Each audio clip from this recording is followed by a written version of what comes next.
Y'all know what time it is, man. We on another episode of Trill Talk No Cap. What's good, homie? What's good, fam? How you living? Hey, what's up, Miss Chinese Nikki? I'm trying to give the San Antonians a bigger idea of what we're talking about and how legendary this shit is. What's good, man? Y'all already know what it is. You dig what I'm saying? It's the one and only impeccable high strong man here. Today, we have a great episode on Trill Talk No Cap. You know what I'm saying? We got a really dope conversation that we're going to have today. So we appreciate everybody that came out, and we appreciate everybody that's, that's going to be viewing this on the internet today, because it's going to be a great and important subject that I think everybody's going to be able to relate to and talk to other people and create conversations. And today I have a very special guest. Her name is Roxanne. Shout out to Roxanne. Thank you for coming. Thank you for having me. So, you know what I'm saying? So we're going to go ahead and get started, because there's so many things that we want to talk to you about today, Roxanne. So the first thing I want to do is we want to talk about where you're originally from. Where you're originally from. So I was born and raised in Austin, Texas. Okay. Shout out to ATX. ATX? I was just up there. I did a show up there. I love ATX, man. They show so much love. It's such a great energy out in Austin. So it's so dope. I got this funny story. First, I got to start off by telling. So I met Roxanne in Helotes because I was doing the hookah out there at the bar at the cigar lounge. Shout out to Lone Star Cigar Lounge. And you know them little black tables, y'all know them little black tables, right? She had one next to her, and I didn't have one in my section where I was doing the hookah. So I went over to Roxanne and I said, "Hey, can I have your?" I said, "Can I have your table? Can I borrow this table? Because I want to use it for." Now most people just be like, "Yeah." Roxanne said, "No. Ask." She said, "Ask that person over there first, and then if they say no, you could come back and get this table." You know what I'm saying? So I had to go ask this other older man, like, "Hey, man, think I could borrow this table? Because I don't want to get my ass beat for going back to this other table." You know what I'm saying? But nah, it was so cool, man. She was such a good energy, and we had a great conversation, and I wanted to bring her on the podcast today because just off of the glimpse of the conversation that we were having about mental health, it was so dope. And then to find out what she does and, how she channels into that, I think is, for two reasons. I think it's so dope because people need to talk about it more. You know what I'm saying? I think it's so dope that she chose to go toward that as a profession to help people. You know, people want to help people in so many different ways, but to me, I've learned that as I gotten older in life is how you're helping people. You know what I'm saying? Like, rappers go back all the time and get toy drives and stuff to their hood, and that's great. You know what I mean? But those kids still need a little bit more something than the toys and the stuff like that. So when you talk about mental health and you talk about these are things that they can grow with. They can, they can learn. They can share with other people. And to me, it's just it's the key to making the world a better place. You know what I mean? So, Roxanne, let's start off with this. As so you grew up in Austin. I grew up in Austin. Okay. So, and how was that for you? I mean, you had the experience, because I know y'all got a lot of stuff that happens in the office. But before we get into what you do, y'all got a lot of stuff. Y'all got the ACL, the South by Southwest, all that different type of stuff. So when I grew up there, I don't feel like all of that was going on. I grew up kind of sheltered. I wasn't really allowed to do anything when I was coming up. So a lot of the festivals and events that Austin's known for now, I didn't really experience a lot of that as I grew up. Now, going back now, I get to experience that. So It's a whole different world for me at this point in life. So my daddy was really strict. Like, I didn't really start doing stuff till I started sneaking out of the house in high school. Shout out Michelle. But yeah. Let's talk about that though, because I have daughters as well. You know what I'm saying? I have two daughters and I have a bonus child, my oldest, Aaliyah. That's my daughter too. That's my baby. I've been raising her since she was 3. She's 15 now.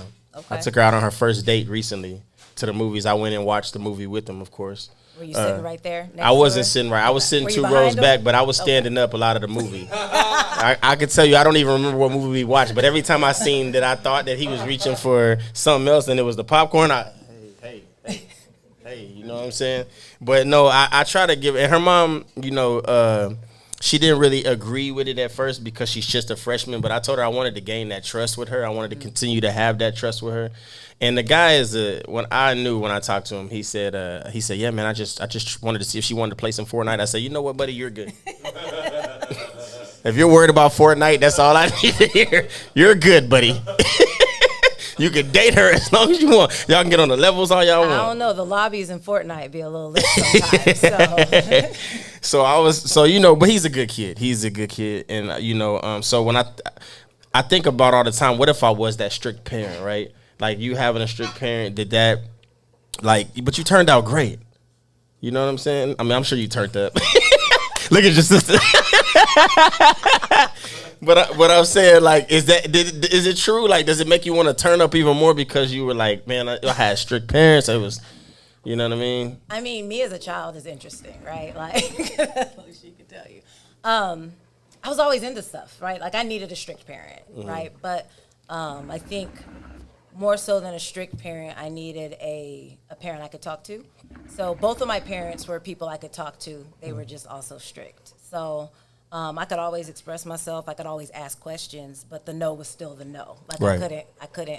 I would make deals and get myself more grounded when I was little, but like they had their firm no's. Right. But I always wanted my way, so I just figured out a way to get it anyway. Right. So yeah, I think it's about balance. So like me knowing how, even though my parents said no, I put myself in some dangerous situations as a young woman, and like I feel like if I had more flexibility and openness, I wouldn't have been in those dangerous situations. So I think that's the balance. I think there still needs to be structure, but structure with balance, so that there's not safe. Absolutely. Yeah. Absolutely. I love that. And I was thinking, I grew up. I just did a podcast interview as an artist recently, and I was talking about how they asked me what was it like. I never had a friend who had a dad that was active. I was the only kid in my neighborhood, in every neighborhood I lived in, that had a dad. I remember I would come home and my dad would be fixing kids' bikes in the garage that I didn't like at school. You know what I'm saying? But he would always tell me it's bigger than y'all's little beef. You know what I mean? And watching him. So when people ask me today, what was it like having your dad around the whole time? The biggest pleasure was watching him be a father for other people that didn't have one. You know what I'm saying? That was probably that's what makes my dad look 13 feet tall to me. Yeah. You know what I'm saying? So when I hear that, I love that from you. You know what I'm saying? Just seeing another side of it as well.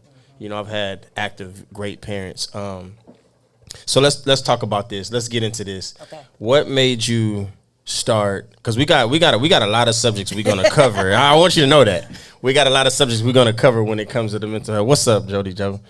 But so you know what I'm saying. We got a lot of different subjects. So what we're gonna start with is what made you want to get into being a professional when it comes to mental health. Like, was it things that you endured growing up that you felt like, you know what, I've experienced these things. There's people that have these conversations all the time, and we need to go ahead and try to deliver this message to the people out here. Not really. I kind of fell into it. So I got a business degree. I did HR for a bit. And then I decided to be an elementary school teacher. And then I didn't want to be in the classroom anymore. And it was kind of like you can either be a counselor or an administrator. And I didn't want to discipline kids. So, and I realized like I was good at building relationships with them. So I was like, okay, like I went the school counseling path. But it's interesting because I went to therapy the first time when I was like 25. Yeah, when I was 25 years old, I had to go to a therapist in order to get them to sign off on some paperwork to be able to do something I needed to do. And I was like, you're doing some community service or something. Yeah, no. So another, I mean, it's layered, right? Like, I mean, I feel like I'm where I'm supposed to be, but so I was adopted and I got breast cancer when I was really young. And in order to get my medical records, like I had to like find my biological family. But in order to meet them, because it was a closed adoption, I had to get a counselor to sign off on the paper saying like I was mentally stable and in a good enough space for that, right? So when I went in to talk to this therapist, like I was talking about stuff that I never talked about before, right? Like she wasn't like judging me or telling me like how I should feel, so I just got to be like open and honest. And like I walked out of that room feeling like 10 pounds lighter. And I didn't even realize I was carrying that weight because a lot of times we don't realize we need to talk through some stuff until we actually get it out. So I held on to that, and then like when I went through stuff later in life, I was like, well, I remember how I felt that time I had to go. So then I started going by choice. So then when it was like I could be a school counselor and do this for kids like at school, like it was a no-brainer. So yeah, that's kind of how I got into that. I love that. I love that. Let's give a hand clap for that. I like that. I like that. So I want to ask you, like, the first one we're going to talk about, because it's the hottest topic. Everybody's been DMing me, asking me about it, is relationships. Because mental health, when you look at, it has to be, I don't know the percentages of things, I'm going to be honest, but it has to be a percentage of, a high percentage. Maybe, I'm going to pick a number. Let me say 65%. No, you know what? Let me say 75%. Of mental health being affected by relationships. You know what I'm saying? Coming from a man's and a woman's standpoint. And to me, I feel like it's like where a person is at that time. I think that sometimes people don't sit at a table before they decide to jump into the fact, look past the fact, I like you, you like me, we're having fun, we're connecting, but just sit at a table and say, where are you at in life? Everywhere, emotionally, physically, financially. These are things that I feel like have to be sat down and talked about so that the other person is not guessing or finds out later things that makes them second guess the relationship. You know what I'm saying? I think about, personal situations where I hear these words, accountability. You know what I mean? You hear, being a leadership, following a lead. You know what I'm saying? In order to follow your lead, you have to be, and follow someone's lead, you have to be doing something that makes me want to follow your lead. Making someone feel safe. Because I feel like a lot of people come into a new relationship with past issues. That's 90% of the time. So you're just dropping percentages and stuff. I'm just saying. I'm just dropping percentage. I'm just saying that's 90% of the time. Look, you didn't say like 12 things I can jump on, right? I'm like, where to go. And I'm gonna give you the floor right now. Yeah. But the thing is, it's like somebody. I look at it. This is the best scenario I've ever created that I feel people can relate to. Somebody comes into your life, comes into your heart. They kick over all the furniture, break the mirror, break the TV. Knock over everything, and then they allow somebody new to come into the relationship, and now it's like, you want me to clean this up?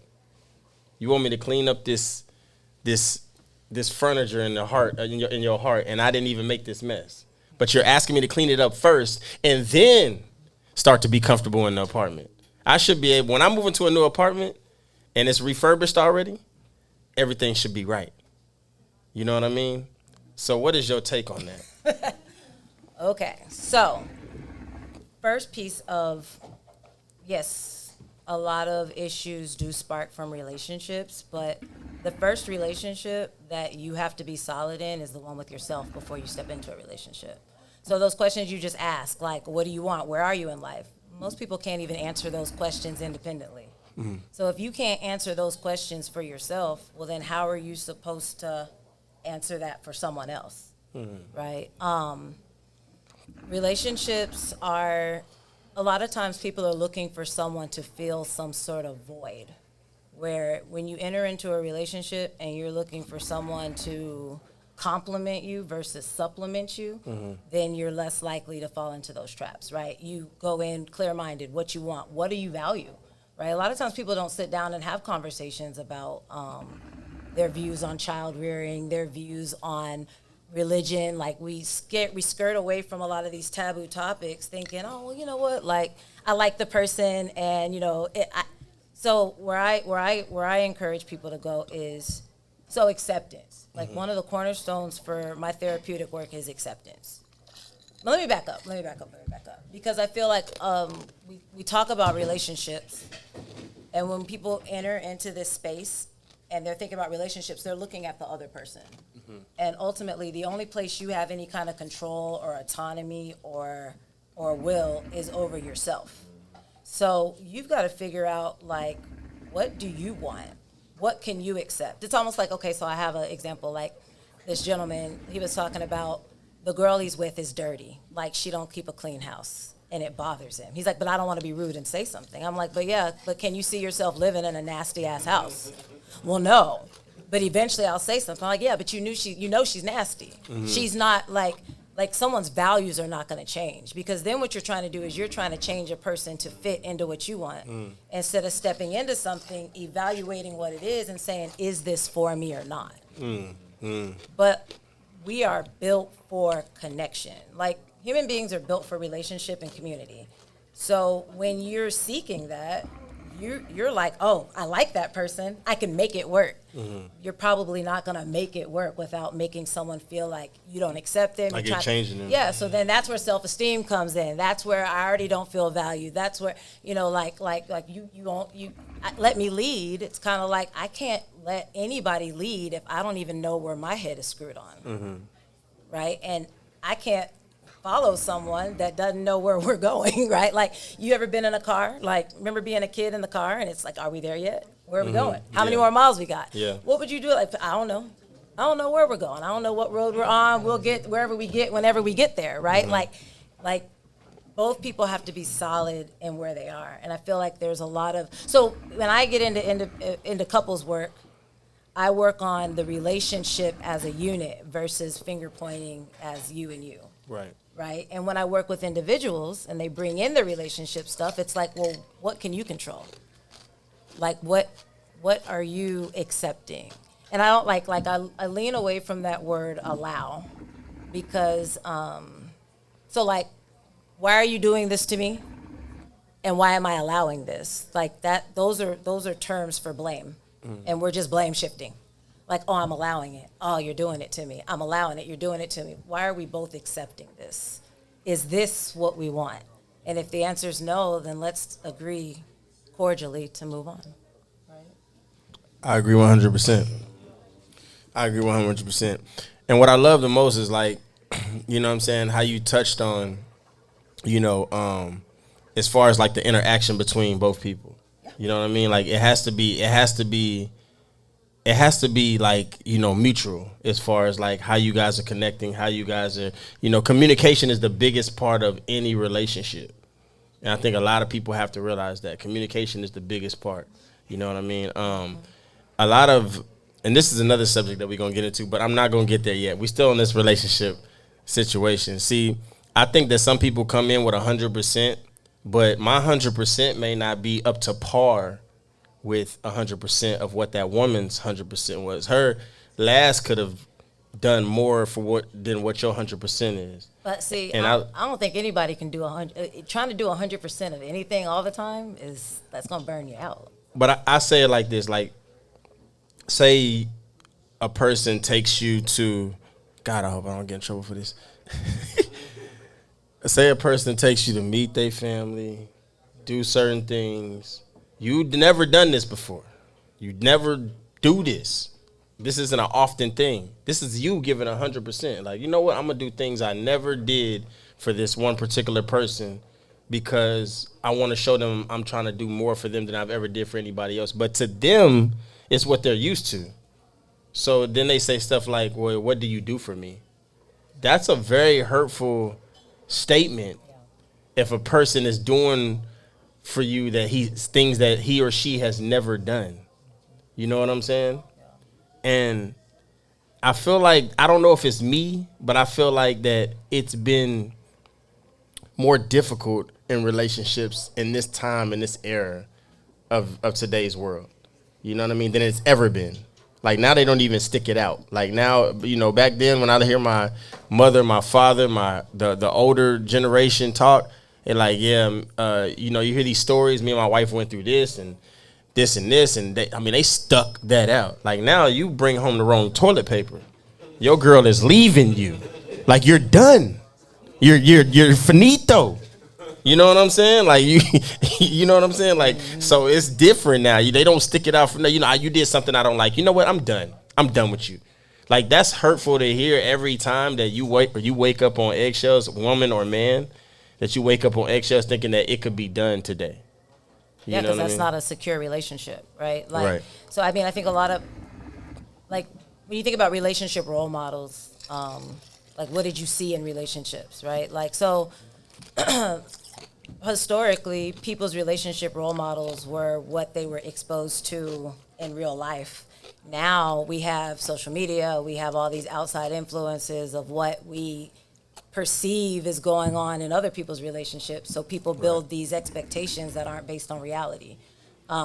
Comparison is the thief of joy in individual life and in relationships, right? So even like coming at it with like, you know, like I've never done this before, she's never done this before, but what do you want from a relationship? So I think that's where the communication, what do you value? It's like love languages, right? Like tapping into what your partner values and seeing, are you compatible, right? Like if I value cigar smoking and I can't stand hookah, like shots fired, bah, bah, bah, bah. But I'm just saying, like then it's like, well, I can turn that person into that. No, like the values don't align. Like values need to align in certain ways, right? Like, and it's not so much a compare and contrast. I'm better, you're worse. It's more so we're compatible or we're not. Yeah. So do you feel like that? Like these are conversations that need to be had in the beginning? I feel like they come in layers, right? Like people jump into relationships, I think, before they're ready. Fast. People like, you know, like humans. Oh. You gotta excuse my brother Myron. He a little different. But there's no time on that. There's no, it's, you know, a lot of people want a prescription. Like, okay, you date 3 months and then you do this and then you move in after this many years. Like it's not about, like, there's no time set on when you're ready. You know, someone can meet and be ready within 3 weeks. They know. Other people, it's 30 years. They're like, still, I'm not sure, you know? Like, I mean, that sounds like a long time, but if you're at 30 years and you're not sure, the answer's probably no. Yeah. You know, the answer's probably no.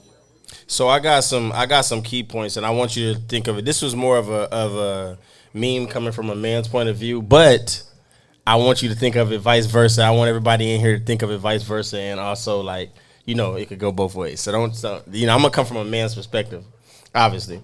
So it says this. So the meme said, "This is how you know she's not the one," right? And literally every one of these in my past, I've gone through this. But this could go both ways, ladies. So don't get mad at me. This is a meme on Instagram. Be mad at Instagram. It's a meme. So it says, number 1, you argue more than you laugh. What used to be fun now feels like a battlefield. When constant tension replaces peace, it's no longer love. It's an emotional chaos. So everybody lock that in your head. Number 2, you feel drained, not inspired. A woman meant for you fuels your purpose. A wrong one drains it. If every conversation leaves you empty instead of energized, you're in the wrong place. Number 3, she compares you to another man. Once she starts mentioning what other guys do, she's no longer admiring you. She's devaluing you, excuse me. And then it says, number 4, you can't be honest without starting a fight. So I've experienced that. Like, where are you? You out? Yeah, I'm out. Now it's a fight. But I told the truth. You know what I mean? But we'll get into that in a minute. I just want you to remember these. And it says, when truth turns into conflict, communication is dead. Real connection needs emotional. Oh, I didn't upsize this. All right. Real connection needs emotional safety, not walking on eggshells to keep him or her calm. She disrespects your time, values, or vision. If she mocks your goals or interrupts your grind, she's not your partner, she's your distraction. Number 6, the last one. You chase, she controls. When she dictates how love should look while you keep proving yourself, you've already lost your frame. So I want you to think about those things from both ends. So you said a lot. Yeah, I did. I missed a lot. I mean, I as you were saying them, I was going, oh, okay. And then you said another one, I was like, ooh. So I lost a couple. I like those memes only because from both sides, women and men, I feel like that we all go through that. But I think that's where we lose each other, right? Like, instead of looking at it like women, men, it's almost like it's two people that are deciding to be together. right? And so, like, when two people decide to be together, like you said, you can look at that vice versa, right? It's like when you feel like you're walking on eggshells, a lot of times it's not just about the other person, it's about the ebb and flow that you all have created within that relationship, right? The dynamic. So I encourage people to look in mirrors versus look out windows. So when you're looking at that, you're saying she's doing this, she's doing that, she's doing that, versus we're in this, we're in that. So I try to get people out of blame. I try to get them out of blame because it takes you nowhere.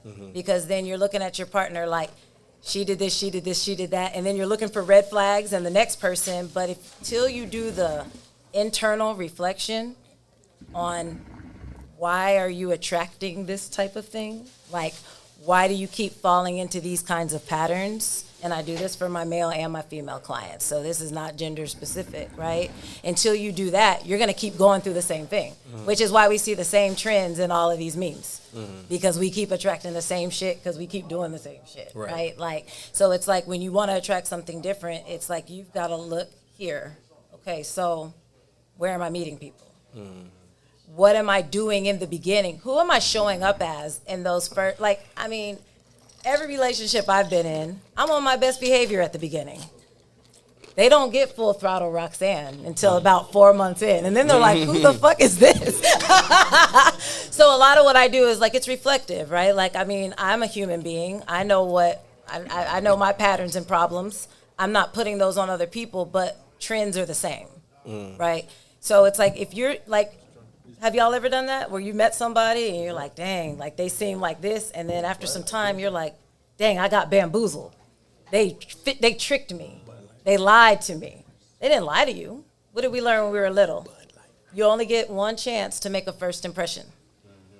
Absolutely. Right? So you show up as who you think you're supposed to be. You show up as the best version of a man or woman that you think you can. And a lot of times we base that off of relationship role models. So so when you talked about like relationships sticking together, I mean, my parents were together till my mom passed away about 2 years ago, right? Okay, they were miserable. I didn't think they liked each other. My son looked at me when he was 10 years old. He was like, I'm gonna have 6 kids. I'm gonna have 6 kids by 6 women. I'm like, wait, what? He was like, one that does this, one. I was like, well, who are you gonna marry? He's like, I'm not getting married. I said, well, why aren't you getting married? He said, married people aren't happy. All they do is argue with each other and talk about each other. We might need to talk to your son. I think he got figured out. He's, but what I realized, and that's what he's seen. That's what he's seen of marriage. He hasn't seen like a healthy one. Like my parents were together, but they weren't healthy. Yeah. Right? Like they literally, I was like, do y'all even like each other? Like, that's crazy. Like we stuck it out. Right. So I mean, there's power behind it, but then there's also like expectation behind it. So a lot of times what we do in relationships is what's expected, not what is purpose driven. It's not really what's in our hearts and in our values. It's what's in the expectation. So it's kind of like the whole thing that came out about, was it Cheesecake Factory? Like you can't take a girl to the Cheesecake Factory because there's a lot of... Yeah. That was bullshit, right? Like, yeah.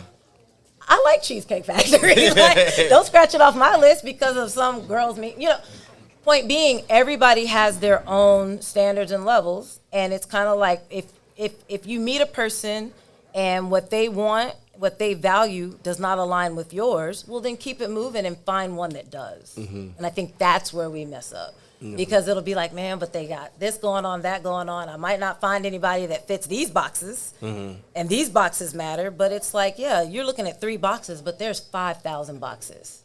And I love that. I love your viewpoint on that. I think you have to be comfortable with saying it's okay to say this is not going to work.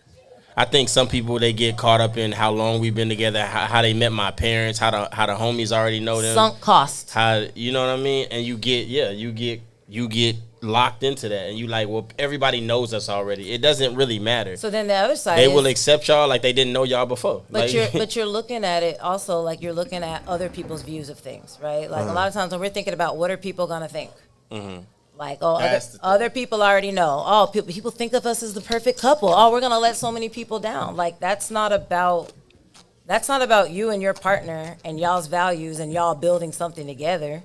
That's about y'all building something for other people to witness. Right. Which then you're on eggshells because you're painting a picture.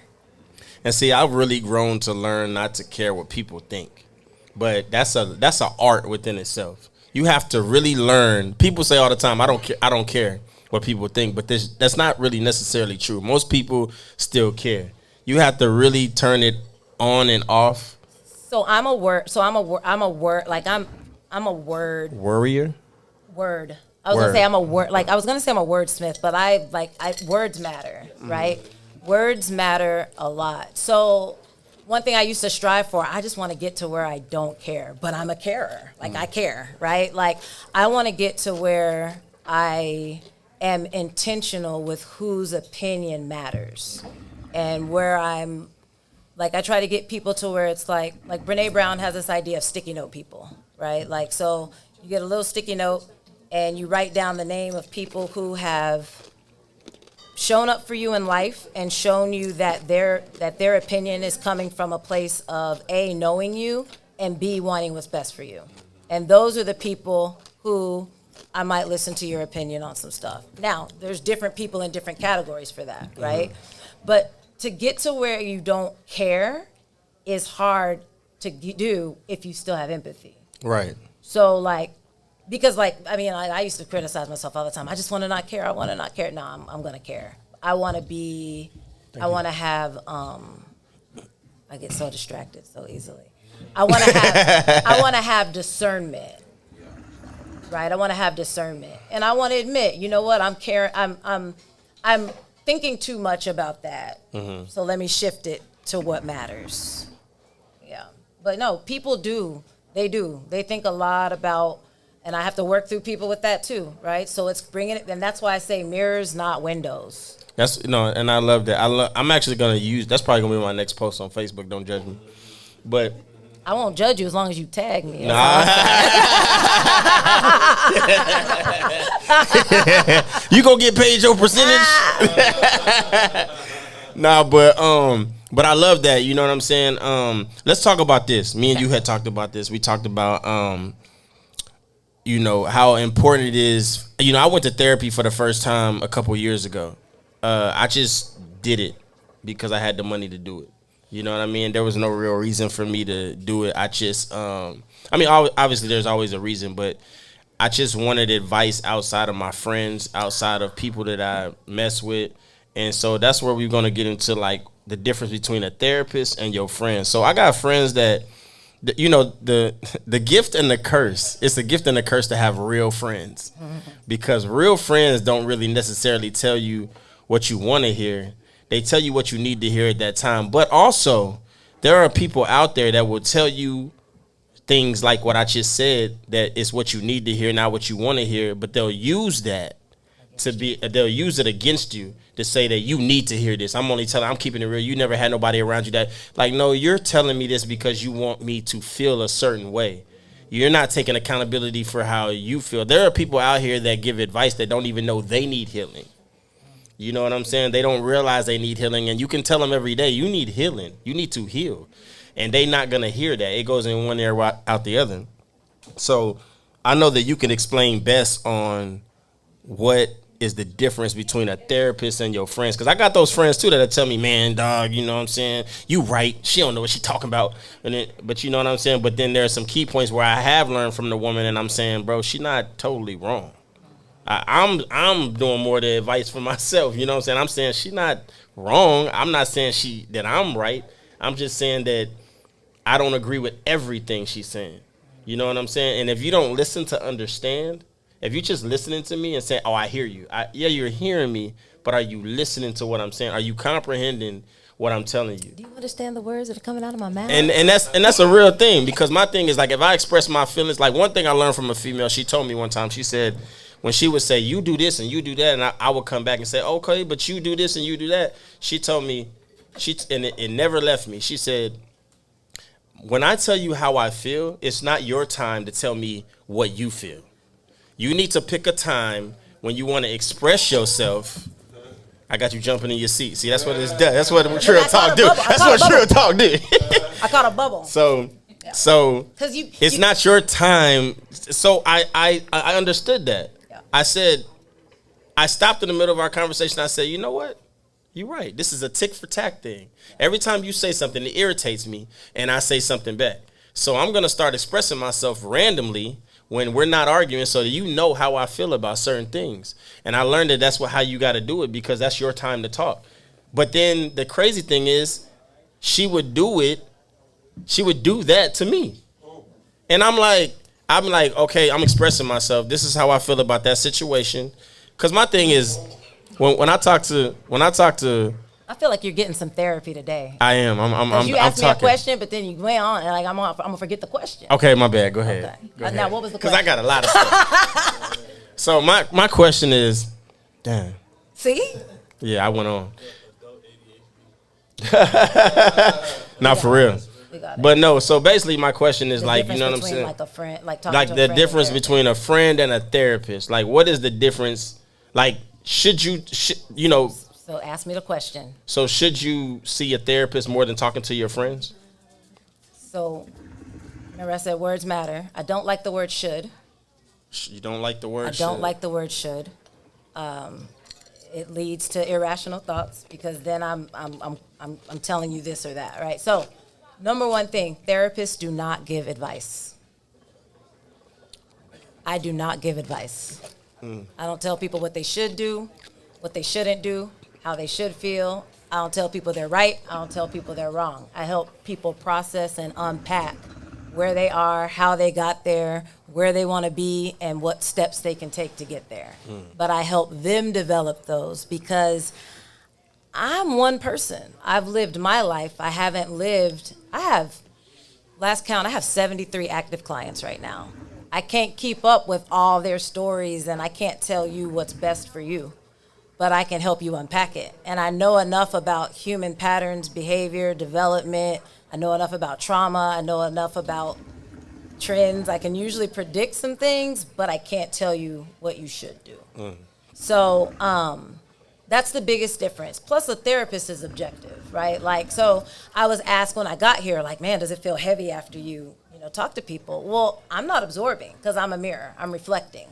I do a lot of reflecting. I do a lot of processing, but I have no stake in it. Like, if you sit down, so I am a friend too, and I'm a mother too, and I'm a family member too. If I sit down with my sister and we talk for hours about a situation, and she's like, I help her process it, and we're crying, and we're on the couch, and vice versa, and we come to the conclusion at the end of it that, yes, I'm done with that situation. And then I turn around and I'm like, so I'm back in that situation, right? She feels a way about it. Like, she takes it personally, because I've wasted her time. I don't value her opinion. Like, I'm doing it anyway, so it's like, what's the point? As a therapist, I have you can tell me at the end of the session, because you came up with the idea that I think it's best that I do this, and then you come back, okay, I did that instead. I'm not mad at you. I don't feel like you wasted my time. I don't feel like, I'm just going to process, okay, so what's your next move? There's no judgment. So, like, that's the other thing about a therapist. Like, one of our touchstones, our keystones, is unconditional positive regard. So I'm listening to you without judgment and without any kind of expectation or placement on what you should or shouldn't do. So, if you tell me you walk around naked in your backyard and you flash your neighbors, like, that's your prerogative. I'm not going to tell you shouldn't do that. Like, so, if I got any homies that do that, please relinquish yourself. We are no longer homies. Right, because he's gonna judge you. I want you to know that. He gonna judge you. For shit show, I'm judging you. Absolutely. So if you as his homie, all my partners. So if you as his homie come and tell me, he's not a safe space for that. He ain't a safe space for that. He is not a safe space for that. I'm gonna help you. So I'm a safe space, but I'm gonna help you work through how you got there, to where you maybe go, maybe that I don't want to do that anymore, right? And then you don't have to, because ultimately, so that leads to another thing, shame. So your homeboy that's listening, that does that, that's now like, oh, I feel so ashamed. I can't ever tell my homies that I do that, right? Yeah. Like now, like when you hold that in because you can't talk to nobody about it, it eats at you. Yeah. And then you end up, and then that's how you end up remember the apartment you talked about with all the broken furniture and everything that you're expecting someone else to fix? Shame is the root of that. So a lot of times in relationships, people carry shame from previous relationships, what they've learned about relationships, things they've done in the name of relationships, when they weren't in relationships, when they were dealing with other people that were in relationships that they shouldn't have been dealing with.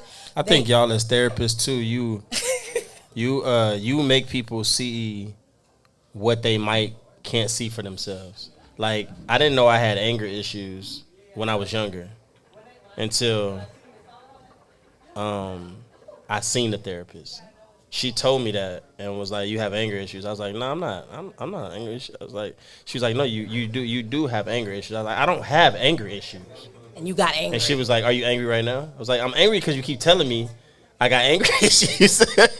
But I didn't know that. And like, I remember one time I told a partner that I thought I could talk to, and he was laughing. He was like, "You want to see a therapist, nigga?" And I was like, "But see, she taught me to be calm." So I was like, "My therapist is the reason I haven't slapped you yet." Like, you know what I'm saying? Like, thank my therapist. So, you know what I mean? And we still best friends to this day. We talk about that all the time. We laugh about it all the time. But you guys are really good at that. You are there. You are, like you say, you don't judge. Well, we're a mirror. So she was able to reflect to you that. So she pushed the right button for you to be able to see it. Nobody else could have told you that. Because they would have been telling you from a personal, like, "Mama, fix your face and do it with your mouth closed," right? Like, you can't. That's a new one. Do it with your mouth closed. But see, because I had a mouth, I needed the last word. So my mom's favorite thing to say was, "And do it with your mouth closed." That's how she would end every statement. So she wasn't a safe space because she telling me, you talk too much. Well, of course you think I talk too much because you don't want to hear what I have to say. But if a therapist told me that, it's like, okay, I am having a hard time. I actually had to apologize to my daughter last week because I felt like I got angry and I talked to her in a way that I felt like I needed to apologize. And she, my daughter, they be doing this little thing, this clock it thing. Yeah, that. And I told her if she do that again, I'm going to break her fingers. Because I'm tired of that. She be in the car like that. Like, hold on. First of all, I'm not your homie. You know what I'm saying? But I'm learning that as a parent. You know what I mean? And that's that. You go back to that therapy. Can I read that? What? Can you read that? Yeah, a little bit. What, you going to read me? A little bit. No, just the situation. So that wasn't. So anger is what came out. But her doing this to you feels disrespectful. Which taps on a different, like a fatherhood thing, right? Anger is a surface emotion. A lot of times when people are expressing anger, it's because something underneath that was tapped, right? So you don't just get angry. You don't just go from 0 to 60 because she's doing this. Now you feel it's the feeling of disrespect underneath that. I can't name that feeling for you. You said something else too I want to touch on when you were talking about like the tit for tat. Yeah. Like telling someone something that bothers you, but then it's telling them how you feel. So like when you tell someone what they're doing, you're not telling them how you feel. Say that one more time. When I'm telling someone what they're doing, you're not telling I'm them. not telling them how I feel. Right. So like I statements, something you can take. So it's like, when this happened, I felt this way. Right? People can't argue with you on what you feel. But if you start telling them about what they're doing, they're going to argue with you. But the thing is, Roxanne, people do, though. Not when people argue with you on how you feel. If I go to somebody right now and say, "Hey, man, I feel this way. I feel like..." If I walk up to you and say, "I feel sad." Well, shit, get a drink. But you're not arguing with me. You gave me a solution. Yeah, okay. You're not going to tell me you don't feel sad. You're not mad. Like if I'm telling you how I feel, it's harder. Now, if I tell you, you know what, you lied to me, you didn't call me like you said you were going to, then you can be like, "I told you, blah, blah, blah." Then we're going back and forth because we're talking about details, not feelings. When you speak to feelings, it's harder to argue with them. But it's hard to speak to feelings because that requires some vulnerability. Right? And when you're with a partner that you don't feel safe with, you don't feel like you can be vulnerable and say, "I feel hurt, I feel lonely, I feel sad, I feel neglected, I feel left behind, I feel worried." Like all those words are triggering. So it's easier to be like, "I'm mad, I'm angry," right? The surface emotion's easier to get at. It's safer to be pissed off than it is to be sad. Do you agree that with the dynamic of men and women that is different? Like most men, I'm not gonna say. Some men are in there. Every man is in a different place in his life. Yep. So, would you say that? Because most men don't express ourselves. Because it hasn't been safe for y'all to do that. And I was just talking to a friend about that today, and we were saying, like, as a man, we go through a lot every day. Women do too, though.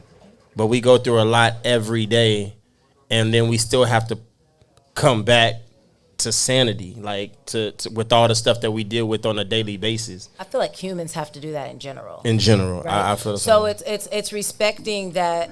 Just because I'm not going through the same things you're going through doesn't mean what you're going through is not valid. So it's kind of like, you know, if I'm upset at my coworker for, you know, whatever thing I'm upset about, don't invalidate it like it doesn't matter, right? If you're upset about the thing that's going on that you're upset, then it's not for me to invalidate. So, like, that comes back to that whole idea of acceptance. So I have to accept that what you tell me is your truth. So if you tell me, like, if you walk up to your girl and you say, babe, you know what, it was a long day, I'm stressed, I'm tired, and I'm overwhelmed, I just need a minute to decompress before you hit me with the plans for the weekend.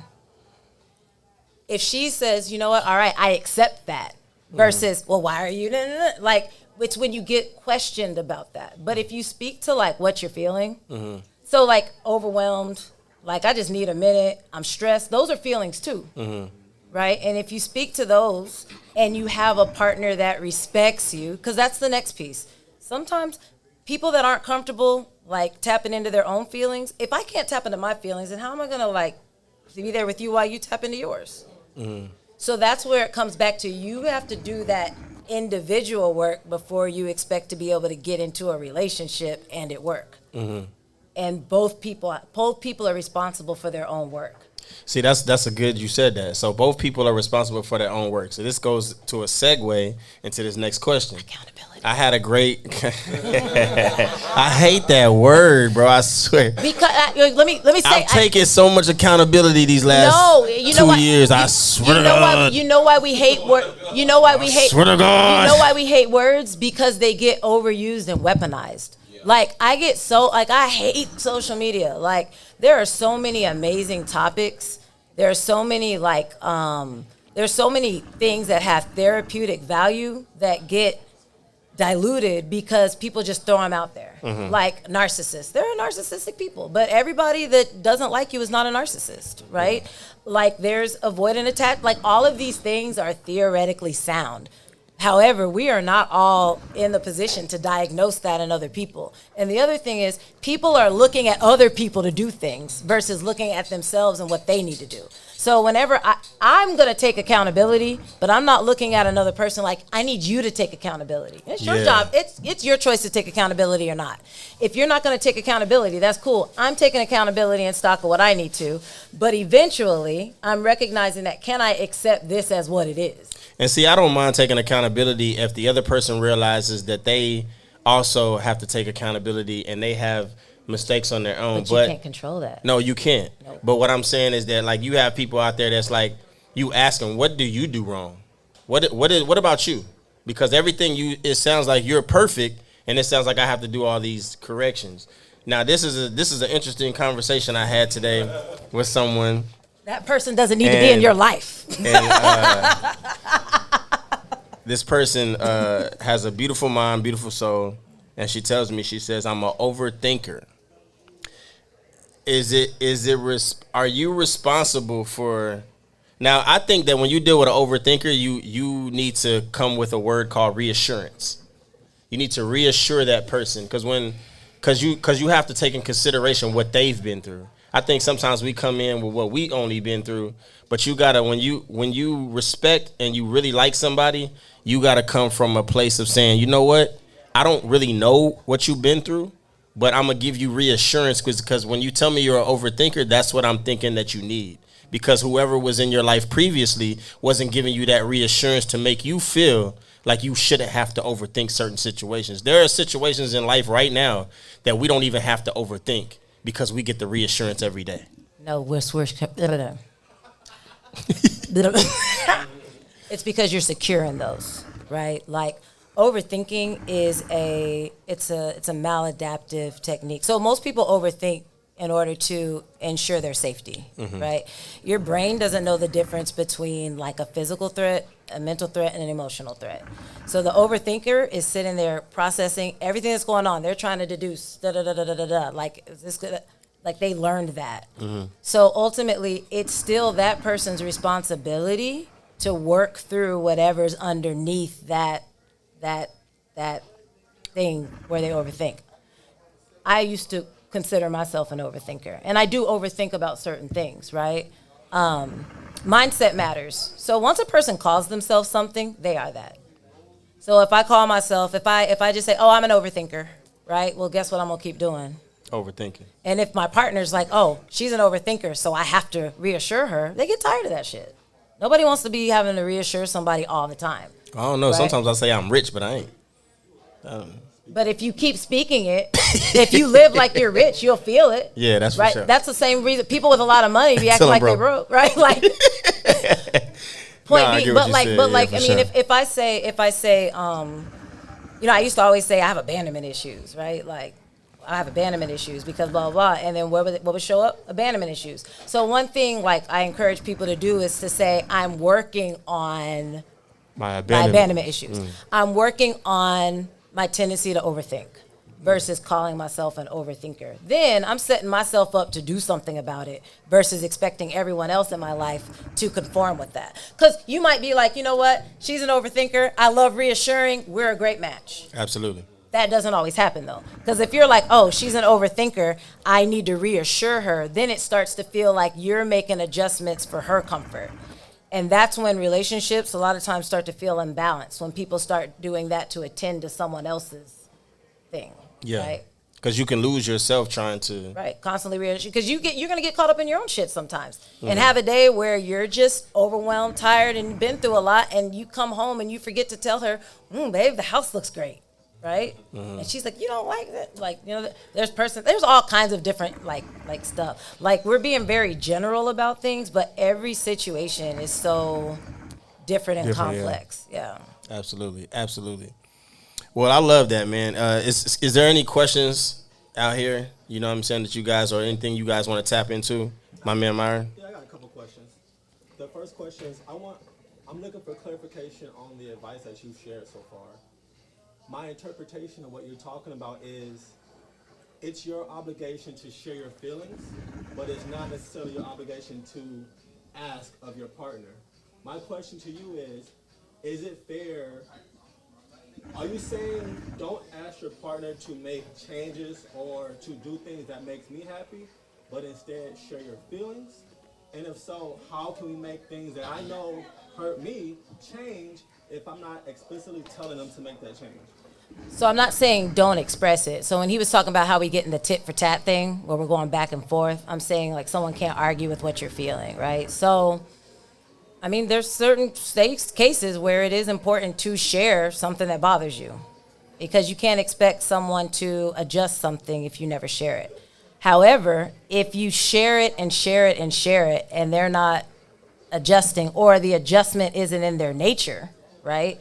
Then it might be time and you might have to then say, can I accept them not doing this thing? Or can I accept this behavior or this pattern if after I've shared that it bothers me, if after we've argued about it, it keeps happening? Because then it turns into a thing where it's like, oh, you're trying to change me, right? And that's where I see a lot of conflict come up. So like, I mean, the word obligation's hard too, right? Because it's like, yeah, like if someone, if it's simple fixes, right? Like for instance, like we talked about toilet paper. If it's like, okay, you like 1-ply, I like 2-ply.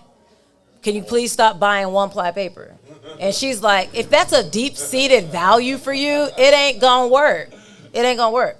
But if it's something that's like, okay, that's simple, I can fix that. It's not that deep for me, then she might fix it, right? But for some things, like if there's something that your partner does that bothers you and it's a deep thing that's deeply ingrained in them that is not likely to change, then you have to ask yourself, can I accept this thing about that person? Does that clarify that a little bit? It does. Okay. The other question I had, you spoke a lot about, earlier, a while back, you spoke a lot about investment on both sides. But the thing that you said more specifically was you don't really share who you are at the beginning of a relationship, if I heard you correctly. Most people don't. Oh, both people don't. But I said most people. I said most people show up as the best version of themselves. I understood. Yeah. Can you talk about how that can be, in my opinion, that could be detrimental to the overall relationship? Oh yeah, it's very detrimental because people fall for. My sister calls it the representative that shows up, right? It can be very detrimental because that's what you fell for. That's what you liked. And then once people get comfortable, I mean, I say it takes about 3 years to really get to know someone. To see all of the ebbs, flows, grooves, different. I mean, because even then, like people that meet me, when you first meet me, you're going to meet a version of me. And it might not be that I show up and I lie to you, but we haven't been through things. You didn't get an opportunity to see me in traffic because we haven't driven together. You haven't been on a road trip with me when I eat dairy. I mean, I lied to you about it, right? Different shit comes out later. What happens when you eat dairy? Point being, and that's a joke, but like, gassy here. but stuff comes out, right? Yeah. Like, and literally, stuff comes out, and it's not so much that people do it intentionally. I don't think people do it intentionally, like, oh, let me hide this part of myself. But there aren't necessarily. You're not going to show up and say, hey, here's all the bad stuff that I'm capable of. Take it or leave it, right? You're going to hope, like, okay, hopefully we like each other enough that you'll like me enough to be able to accept my flaws and all. And the thing is, I might not be able to. Right? So, great question. Go ahead. What's one common pitfall that you've seen in relationships that's detrimental to them? And then what would be your number one tip to have a healthy relationship? Dang, you going in for the... Smart man. He's a smart man. Okay, so... This is a Wednesday for him. I have these conversations with him all the time. So, you said the number one pitfall? Yes. That's tough. I would say people that are in relationships, when people are looking for someone else to complete, validate, or be something that they're missing. Right, so like a common thing is like, oh, I need someone to be my rock. Well, you got to be able to stand on your own, otherwise you become codependent, and then your emotional regulation depends on where they're at, right? So then it's like if they're having an off day, then you're having an off day. When they're off, you're off, and a lot of times we expect more out of that person for us to feel safe. So I would say that's probably the number one pitfall. Not that there's not 1,000 more. And what was the other question? What's your number one tip to have a healthy relationship? To be open to... Communicate. Yeah, but like to communicate... To be intentional with your communication. Because like, a lot of times people feel like they communicate just because they tell someone something. But communication's two ways, right? So it's being intentional about the communication and also being honest and open with yourself about what you can accept and what you can't. Because I think if you're open and honest with yourself about that, then you're less likely to drag something out that probably needs to be let go. Because I think a lot of times when relationships don't work out, and you talk to people later, they're kind of like, yeah, I knew it wasn't really a match like a long time ago, but I kept hoping this would change or hoping that would change, right? Mm-hmm. And a lot of times, like, if you can have good discernment on what's likely to change. Like, I mean, I've done this. I've been like, okay, I'm going to work on, my number one thing I used to have to work on was my attitude. My dad used to always tell me, when you fix your attitude, I'll do this. And I'd be like, okay, I'm going to fix my attitude. My attitude's my attitude. That's not a real change, right? I'm not saying it's not problematic, but if you have that much of an issue with how I talk, with how I am, then you're probably going to have an issue with me as a person, and we're probably not going to be compatible, right? Look, every answer gets another question. What is your perception? No, what is your opinion on man's perception that women prefer, or women look for us for what we can provide and what we have versus who we are? I don't have a therapeutic opinion on that because I think it's too broad. So, and I say that because, and I try to get my clients out of the broad general statements because that's based on rhetoric that you've heard, right? It's lit. I lived it. Yeah. It's what? I lived it. No, yeah. That's based on what you've experienced or what you've heard. But it's not necessarily based on everybody's experience. I feel like if the person doesn't bring you peace when you found what true peace is for you, then that person, you have to just come to the grounds that person is not for you. Only because why would I deal with your shit when it's females out here or male or males for women that have shown me what true peace is? I know that these women exist, so why would I deal with your shit? But I think what I'm saying? But I think the way that you slide out of that is if you can be at peace on your own, and that was your key point right there. I'm at peace on my own. But people that are not at peace, they're looking for someone else to bring them peace, right?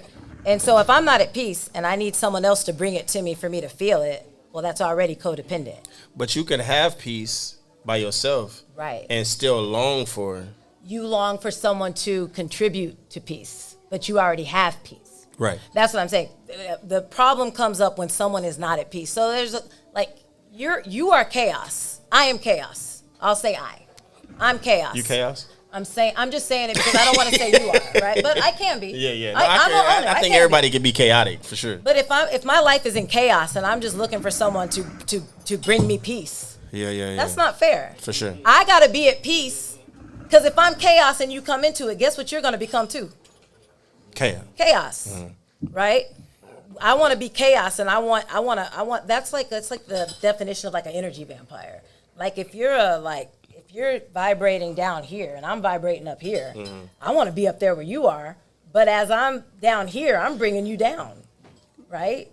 But can that person lift you up? I gotta do that legwork. Because if I'm pulling you up, guess what I'm not doing? It's not my job to pull you up. Like now I can help you up, but you got to do some legwork too. So that's the piece. For sure. Like peace, like peace comes from within. Now, once I'm at peace, if I'm at peace, then I'm less likely to entertain someone that disrupts it. But if I'm in chaos and I'm looking for someone to bring me peace, I'm more likely to entertain chaos. A lot of people don't know what peace really feels like. They think they know what peace is. Quiet is not necessarily peace, right? Like, and I'm like, that's a whole session right there. But so this the last thing I really want to touch on: intimidation.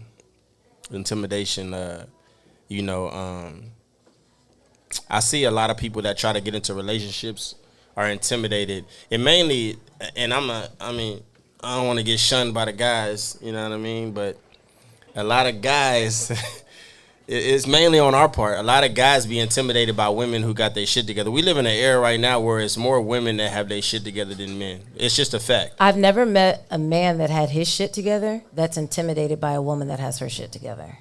Right, but most men need to get their shit together. That's what I'm saying. So yeah. That's why I'm saying it's very hard for a woman. Like that's like, that's like a woman being in a certain position, and that's why I said earlier about coming to the table and saying where you're at in life right now. I think women respect that more than you pretending that you're somewhere you're not, because she's gonna eventually find out if the relationship starts to grow, and she's gonna say, okay, this nigga he said he do this, he do that, but where is it showing? And I'm talking financially, emotionally, and physically. You know what I'm saying? So it's like what is he showing me? You know what I'm saying? Because now that we deeper into the relationship, I'm starting to see a decline. Like the other day, I heard a man say something at this bar. I didn't know him, never talked to him, but it disturbed me the way he said it, because I've always been a man of confidence. I've always had confidence in anything that I do. If I want to do something, I can't not see myself not doing it. I don't believe in you not capable of doing something, especially if it's been done or it can be done. Now, if you ask me to fly, obviously, I can't do that. But if you ask me something that can be done, but this man at the bar said, dang, bro, he was talking to his partner. Now, mind you, I'm at the bar, I'm behind his back. He said, dang, bro, you see Shorty over there? She's nice. He's like, yeah, she is nice. And he said, yeah, I ain't gonna even try to. She out of my league. I was baffled. I said, you not gonna talk to this girl? You're not even gonna try to start a conversation? Because you know what happens in those situations? You run into that girl years later, and you say, man, I always wanted to talk to you. That's crazy. And you know what she say? Man, I wish you had I always thought you was cute. I wish you had to talk to me before I got married. Like, I don't understand that type of thing. Like, I think that everybody should help, or not help, but everybody should have a certain confidence about themselves. And I think that stuff like going to therapy and things like that helps with that. My therapist told me that. She was like, you're a very confident man. I said, what do you mean by that? She was like, can I not lie to you? She said, it's a thin line between cockiness and confident. You're there. She was like, I mean, you are respectful, so I can't say you're just cocky, but you're very confident. And she was like, but there's a cockiness to you. There's an arrogance there. And she was like, I'm just telling you as your therapist, you have to be really careful with that, where you step that line, because she was like, you are literally standing on that line. And it made me think about how I talk to people and why I get the perception of why certain people may like me as an artist and why certain people don't. I have not been invited to certain podcasts or do certain things as an artist because, oh, High Strung is cocky. He this, he think he that. But I don't think that. I just know what I am. You know what I'm saying? Just like I'm not a jealous guy. If my girl is out at the bar and she goes talking, I see her and somebody say, hey, man, your girl been over there talking to him for about 10 minutes. Where's she going home? Like, you know what I'm saying? Like, so it's certain things I feel like you have to channel, and I feel like therapy helps that. So if you guys ever get a chance, if there's anybody out there or that you guys know on the internet or even in here, don't think of therapy as an embarrassment thing. It's not embarrassing. It's something that you can really channel. And like she said earlier, it's somebody that's not your friend, that's not your partner, and it's not your, they're not going to judge you. It's somebody that you can actually talk to who has no opinion on your life because they only know what you give them. They don't know anything else about anything else going on in your life. A therapist truly only knows what you are providing them, the information. And they're not giving advice, but they're giving you their perception on basically what you're telling them. And tools. We give a lot of tools. Tools. Yeah, a lot of tools. Yeah. Absolutely. Ladies and gentlemen, Roxanne.